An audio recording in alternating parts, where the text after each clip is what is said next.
Good morning, dear students. I am Pawan Agrawal in Mechanical Department of University Polytechnic GLA, University Mathura. Today we will discuss the topic SIM. SIM stands for Computer Integrated Manufacturing. In SIM, we summarize the whole task of a university. Means in CAM, Computer Integrated Manufacturing, we only study the manufacturing. But in SIM, we study the all over the task in a company. So here we categorize that all tasks in a factory or in a company in four categories.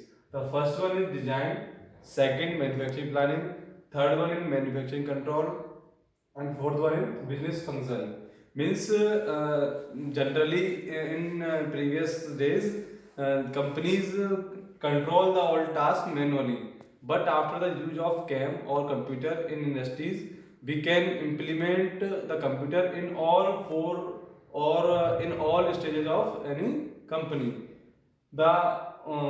These functions or these tasks control can be controlled by computer. In design process, as we earlier know, in designing we use CAD softwares, that is designing softwares, to design the model of a part or a job. In designing, first we do CAD. CAD means computer designing or drafting. After the designing of any part, we have to prepare a model of that. Means आपको क्या करना है कि पहले part का कोई order आया, उस पार्ट का ऑर्डर के अकॉर्डिंग एक ड्राइंग तैयार करनी है।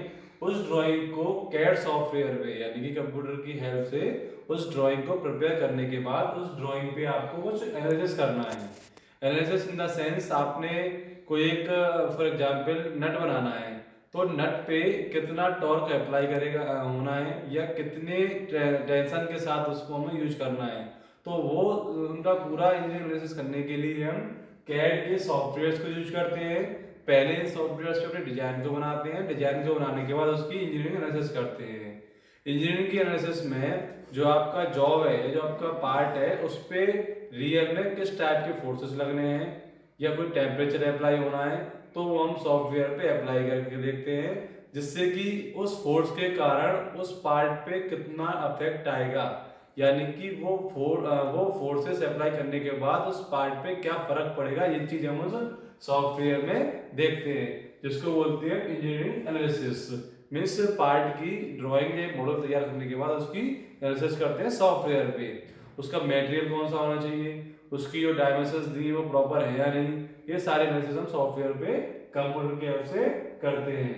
इसकी डिजाइनिंग करने के बाद डिजाइन का रिव्यू और इवैल्यूएशन, मीन्स हायर अथॉरिटी जो हमसे सीनियर हैं, जिसने डिजाइनर बनाई है उससे सीनियर है, वो उसका रिव्यू लेते हैं और उस पर इवैल्यूएशंस करते हैं कि ये सही है या गलत है। अकॉर्डिंग टू मार्केट रिक्वायरमेंट जो डिजाइन या ड्राइंग तैयार की हुई है वो रिक्वायरमेंट को फुलफिल करेगी या नहीं। तो इसका मतलब जो इनिशियल स्टेज जो है फैक्ट्री की डिजाइनिंग वाली, इसमें ओवरऑल हमें क्या करना है, कंप्यूटर का यूज करना है कैड सॉफ्टवेयर के थ्रू। अगर कंप्यूटर नहीं होगा तो हम क्या करेंगे, कोई भी स्पेसिमेन लेंगे, उसका प्रैक्टिकली लैब में जाके किसी में टेस्टिंग वगैरह करेंगे, उसकी एनालिसिस करेंगे। लेकिन इसमें होता क्या है कि हर एक कंपोनेंट के करने के लिए टाइम और मतलब खर्चे की जरूरत पड़ती है, मतलब टाइम वेस्ट होता है। तो इसको हम ओवरकम करने के लिए पर्टिकुलर किसी जॉब पे जिसको हमें बनाना है उस पर एनालिसिस हम सॉफ्टवेयर की हेल्प से कर सकते हैं। सॉफ्टवेयर पे एनालिसिस कर लिए, हमारा क्लियर हो गया कि हमें ये डिजाइन इस मटेरियल की है, ये तैयार करनी है मैन्युफैक्चरिंग में। तो उसके लिए क्या करते हैं, सेकंड स्टेज फैक्ट्री का होता है मैन्युफैक्चरिंग प्लानिंग। अब मैन्युफैक्चरिंग प्लानिंग के लिए भी हम सॉफ्टवेयर्स का या कंप्यूटर्स का यूज कर सकते हैं। इसमें सबसे पहले हमारा आता है CAM. CAM means computer aided manufacturing. Means manufacturing आपको कैसे करनी है, तो उस पार्ट की मैन्युफैक्चरिंग करने के लिए आपको जो मशीन्स, सिंपली यहाँ हम पढ़ेंगे अपनी सीएनसी मशीन के बारे में, यानी कि सीएनसी मशीन पर आप मैन्युफैक्चरिंग कर सकते हो विद हेल्प ऑफ कंप्यूटर।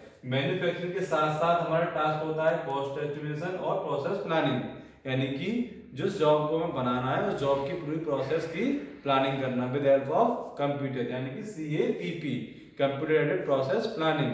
किसी जॉब को, किसी प्रोडक्ट को बनाने के लिए उसकी पूरी प्रोसेस प्लानिंग हम मैन्युअली ना करके हम सॉफ्टवेयर की हेल्प से, कंप्यूटर से कर सकते हैं।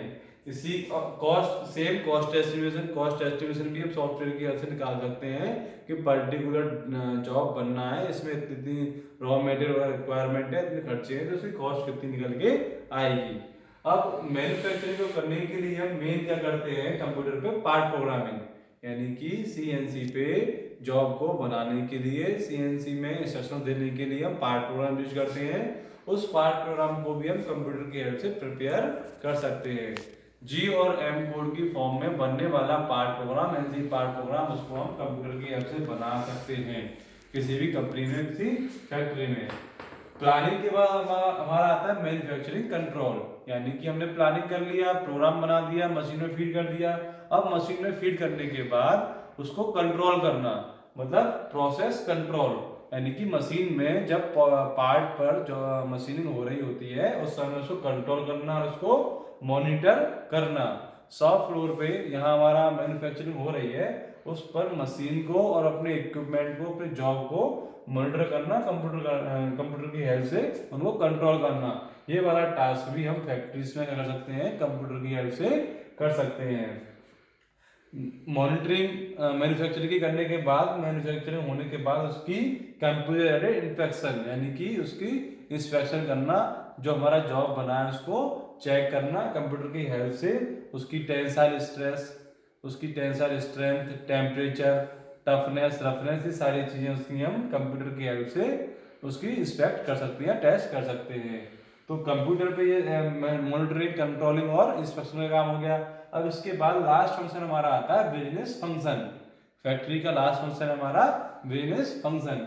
बिजनेस फंक्शन में हम ऑर्डर की एंट्री, अकाउंटिंग और कस्टमर बिलिंग, ये तीन चीज लेते हैं। ऑर्डर की एंट्री मीन्स जब हमारा रिक्वायरमेंट आता है उसके अकॉर्डिंग हम रॉ मटेरियल हुआ, इक्विपमेंट हुए, मशीन हुई, इनकी रिक्वायरमेंट देते हैं, ऑर्डर देते हैं।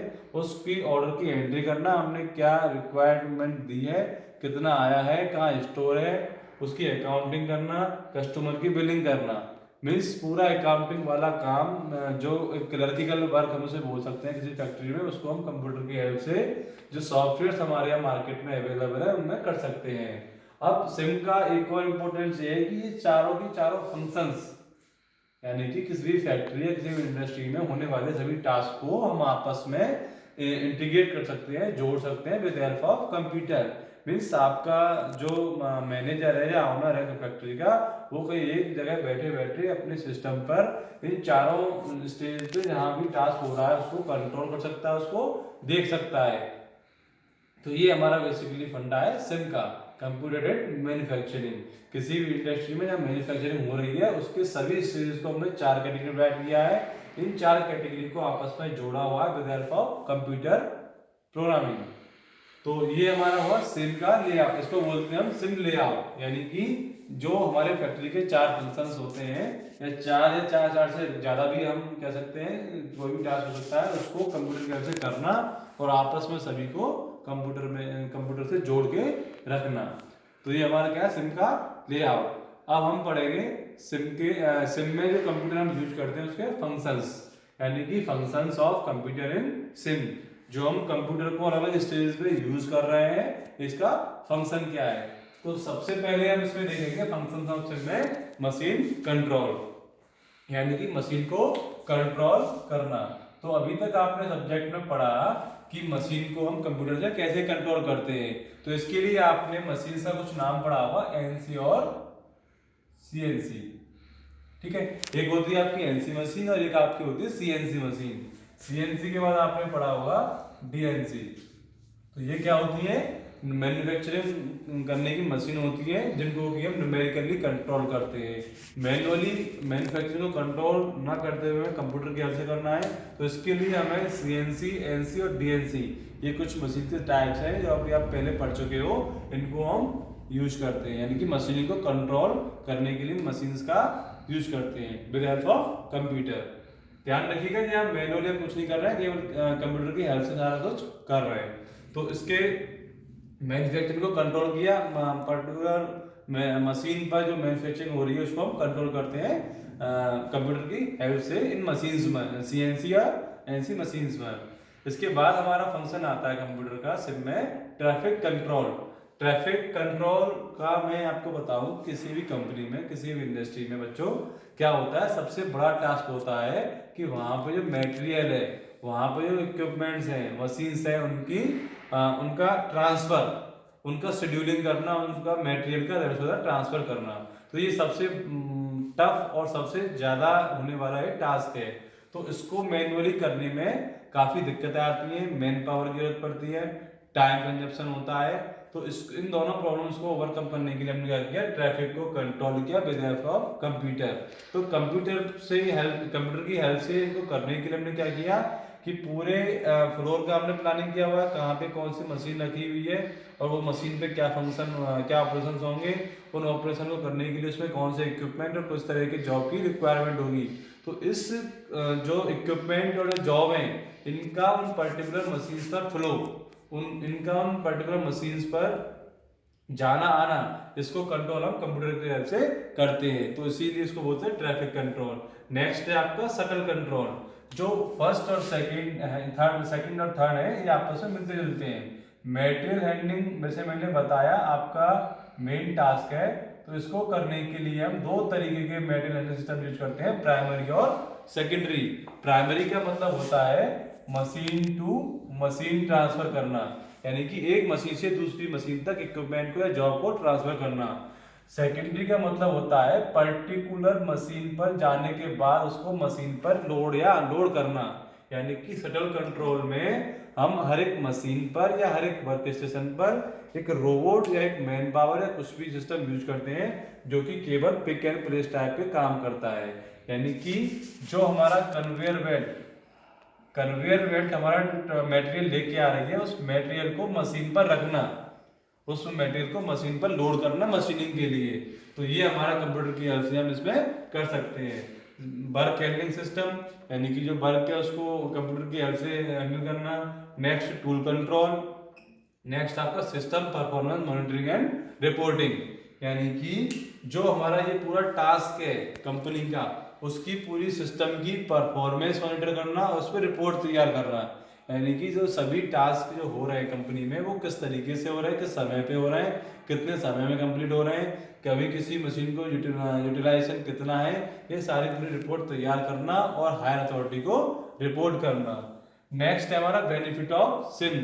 बेनिफिट ऑफ सिम में ये सभी टास्क को कंप्यूटर की हेल्प से करने के हमारे क्या एडवांटेज है वही हम देखेंगे। इसमें हमारा first increase machine utilisation, means सभी मशीन्स पर जो एक सॉफ्ट फ्लोर पे मशीनें हैं इंस्टॉल हमने की हुई हैं, उन सभी मशीन्स का प्रॉपर यूटिलाइजेशन हो, ज़्यादा से ज़्यादा यूटिलाइजेशन हो, और मटेरियल हो, चाहे जॉब हो, चाहे टूल हो, वो उस मशीन पर टाइम पे पहुंचे, ताकि मशीन को वेट ना करना पड़े जॉब का या किसी इक्विपमेंट का। सेकंड है हमारा reduce direct and indirect labour, means आपका सारा सिस्टम कंप्यूटर से हो रहा सारा काम, मटेरियल हैंडलिंग के लिए आपने ऑटोमेटिक सिस्टम लगा हुआ है, तो आपको डायरेक्ट और इनडायरेक्ट लेबर की जरूरत कम पड़ती है। कुछ ही सिस्टम को चलाने के लिए कुछ ही आपको ऑपरेटर्स वगैरह की जरूरत पड़ती है। रिड्यूस मैन्युफैक्चरिंग टाइम, ऑब्वियसली बात है जब मशीन्स हमारी ऑटोमेटिक हैं, कंप्यूटर से हेल्प हो रही है, सीएनसी और एनसी डीएनसी हम यूज कर रहे हैं, तो मैन्युफैक्चरिंग टाइम कम हो जाएगा, टूल सेटअप टाइम कम हो जाएगा। नेक्स्ट इंप्रूव क्वालिटी, जब सारे फंक्शंस हमारे हम एक जगह बैठ के कंप्यूटर से कंट्रोल कर सकते हैं, देख सकते हैं और उनको कंपेयर कर सकते हैं, तो ऑब्वियसली बात है कि क्वालिटी हमारे प्रोडक्ट की अच्छी आएगी। यानी कि किसी भी स्टेज पे कहीं कोई वीक पॉइंट है, कहीं कोई डिफेक्टेड पीस है, तो वहीं उसको रोक सकते हैं, तो इससे क्या हमारी क्वालिटी कंट्रोल होगी। नेक्स्ट है शेड्यूलिंग फ्लेक्सिबिलिटी, यानी कि जो हमारा शेड्यूल बना है उसकी फ्लेक्सिबिलिटी हमारी बढ़ जाती है, यानी कि मशीन जितनी भी हमारी लगी हुई हैं उनको हम कभी भी कैसे भी यूज कर सकते हैं, जो प्रोडक्ट का फ्लो है हम उसको कहीं भी कैसे भी चेंज कर सकते हैं। तो ये था बच्चों कुछ बेनिफिट्स। इसके अलावा और भी आप बेनिफिट सोच सकते हो और पढ़ सकते हो। तो ये पूरा जो हमने पढ़ा है सिम के बारे में पढ़ा है। फर्स्ट हमने देखा सिम का लेआउट, जिसमें हमने किसी फैक्ट्री या कंपनी में जो पूरे टास्क होते हैं उनको हमने 4 कैटेगरी में डिवाइड किया, उन 4 कैटेगरी में हम क्या कर सकते हैं, क्या क्या कंपनी में करते हैं और कैसे उनको कंप्यूटर से कंट्रोल करते हैं, ये देखा। इसके बाद हमने उस कंप्यूटर जो सिम में यूज करते हैं उसके क्या क्या फंक्शंस हैं ये देखे हमने। फंक्शंस में हमने देखा कि किस तरह वो किसी कंपनी के सभी टास्क को कंप्यूटर कंट्रोल कर सकता है। लास्ट हमने देखा बेनिफिट्स ऑफ सिम, कंप्यूटर से मैन्युफैक्चरिंग के पूरे टास्क को इंटीग्रेट करने के क्या क्या हमारे बेनिफिट्स हैं। Okay, thank you.